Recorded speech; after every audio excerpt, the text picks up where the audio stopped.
Bom dia, eu sou a Isabelle Batista e o nosso grupo ele vai apresentar sobre os fármacos hipoglicemiantes, os principais aspectos relacionados a diabetes mellitus. O nosso grupo é composto pela Brenda Luiza, Gabriela Chalupe, Isabelle Bezerra, Laís Lopes e Lívia Maria. A diabetes mellitus ela é uma doença crônica na qual o corpo ele não produz insulina ou não consegue empregar adequadamente a insulina que produz. A insulina é um hormônio produzido pelo pâncreas. Ela permite a entrada de glicose nas células para serem transformadas em energia. Quando o pâncreas para de produzir, o indivíduo fica com diabetes e pode ter sérios impactos na saúde, como problemas de visão, circulação, renal, cicatrização e até mesmo na sensibilidade do toque. Tem 3 tipos de diabetes, né? Tem a diabetes tipo 1, que o sistema imunológico ele ataca inadequadamente as células beta, fazendo com que pouca ou nenhuma insulina seja liberada para o corpo. Aparece geralmente na infância ou na adolescência, mas pode ser diagnosticada em adultos também. Essa variedade é sempre tratada com insulina, medicamentos, planejamento alimentar e atividades físicas para ajudar a controlar o nível de glicose no sangue.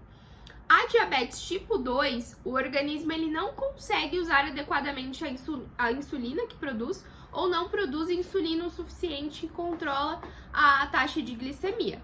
Ele se manifesta mais frequentemente em adultos, mas crianças também podem apresentar. Dependendo da gravidade, ele pode ser controlado com atividade física e planejamento alimentar. Em outros casos, exige o uso de insulina e ou outros medicamentos para controlar a glicose. Tem a diabetes gestacional. Durante a gravidez, para permitir o desenvolvimento do bebê, a mulher ela passa por mudanças em seu equilíbrio hormonal.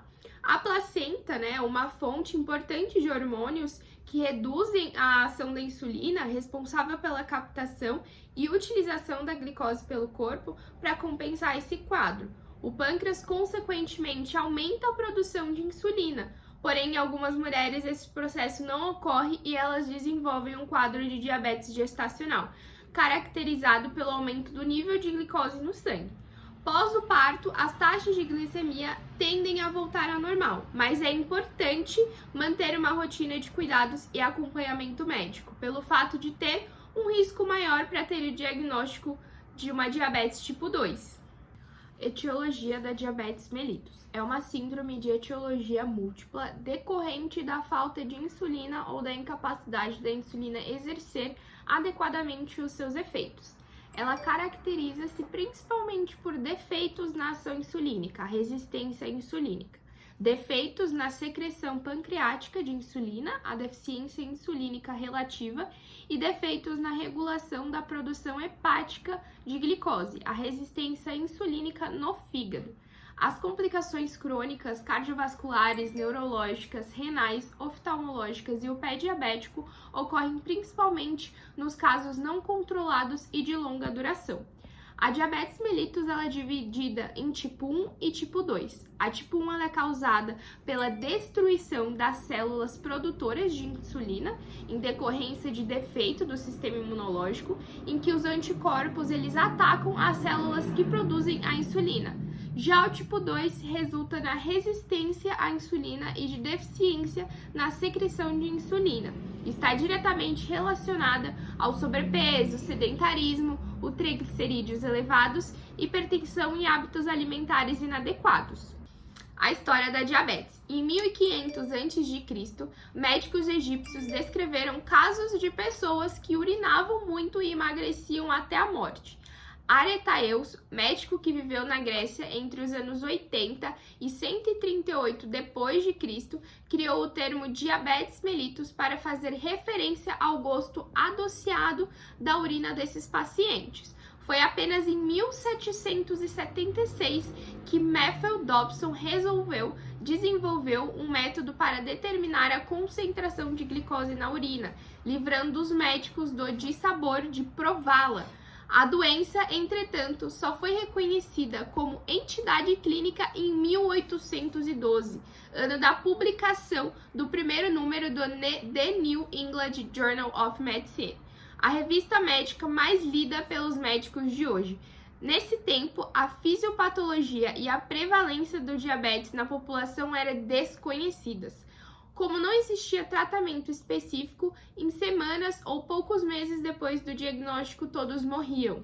A epidemiologia da diabetes. O Brasil é o quinto país em incidência de diabetes no mundo, com 16,8 milhões de doentes adultos, de 20 a 79 anos, perdendo apenas para a China, Índia, Estados Unidos e Paquistão. A estimativa de incidência da doença em 2030 chega a 21,5 milhões. Esses dados estão no Atlas do Diabetes da Federação Internacional de Diabetes. A crescente prevalência de diabetes em todo o mundo é impulsionada por uma complexa interação de fatores socioeconômicos, demográficos, ambientais e genéticos.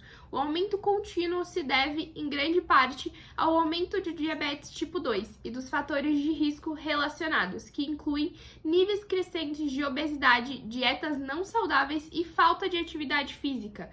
Segundo o Atlas, a crescente urbanização e a mudança de hábitos de vida, por exemplo, maior ingestão de calorias, aumento do consumo de alimentos processados, estilo de vida sedentários, são fatores que contribuem para o aumento da prevalência da diabetes tipo 2 em nível social.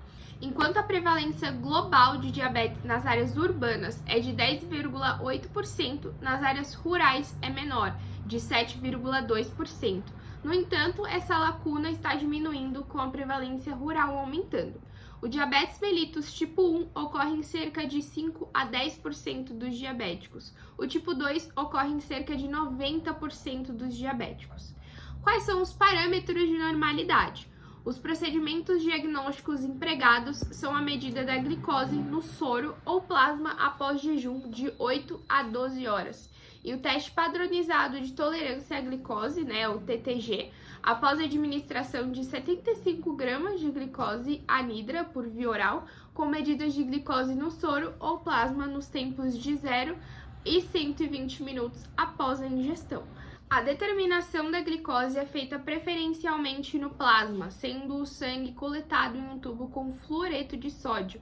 Isso não sendo possível, a glicose deverá ser determinada logo após a coleta ou o tubo deverá ser mantido a 4 graus por no máximo 2 horas. A hemoglobina glicada e o uso dos tiras de reagentes de glicemia não são adequados para o diagnóstico de diabetes. Pela sua praticidade, a medida da glicose plasmática em jejum é o procedimento básico empregado para fazer o diagnóstico da diabetes. E quais são os valores de referência? A glicemia de jejum normal deve ser inferior a 99 mg por decilitro. A glicemia de jejum alterada é entre 100 mg por decilitro e 125 mg por decilitro. A diabetes ela é igual ou superior a 126 mg por decilitro. E a glicemia de jejum baixa ou hipoglicemia seria igual ou inferior a 70 mg por decilitro. As alterações da glicemia. Nos estágios iniciais, a glicemia pode estar extremamente baixa, um quadro que é denominado como hipoglicemia, e em casos raros, a glicemia pode ficar bem elevada, podendo ultrapassar 1000 mg por dose. Tendo em vista que a diabetes pode causar esse aumento da glicemia, podendo gerar algumas complicações do coração, artérias nos olhos, rins e nervos. Nesses casos, é indicado medir a glicemia em pessoas que estão apresentando algum tipo de sintomas de diabetes, aumento de sede, micção e fome. É possível também que o médico meça a glicemia de pessoas que tenham doenças que podem ser desencadeadas através da diabetes, como infecções frequentes e úlceras nos pés. Para medir a glicemia, normalmente se utiliza uma amostra de sangue que é coletada após a pessoa ter passado a noite em jejum. Lembrando que o diabetes pode ser identificado através dos níveis de glicose no sangue em jejum, caso estejam acima de 125 mg por decilitro. Mas também pode ser feito após a refeição, levando em consideração após a alimentação, o valor não deve ser muito elevado, podendo ser diagnosticado se o resultado de uma dosagem aleatória, não realizada com a pessoa em jejum, da glicose no sangue for superior a 199 mg por decilitro. A glicemia pode ser medida durante um exame físico de rotina, o que é de extrema importância, principalmente em pessoas idosas, tendo em vista que a diabetes ela é frequente em pessoas mais velhas. E quais são as manifestações clínicas? Geralmente os sintomas incluem sede ou micção de maneira excessiva, fadiga, perda de peso ou visão turva. A diabetes mellitus ela é dividida em aguda e crônica. As manifestações agudas decorrem da hiperglicemia, que pode levar à polidipsia, astenia, prurido vaginal e, dependendo do grau da deficiência de insulina, o emagrecimento. Já as manifestações crônicas podem decorrer da retinopatia, insuficiência renal, neuropatia sensitiva e motora e quadros isquêmicos coronários. Muito obrigada pela atenção, nós ficamos por aqui e esse foi o nosso trabalho.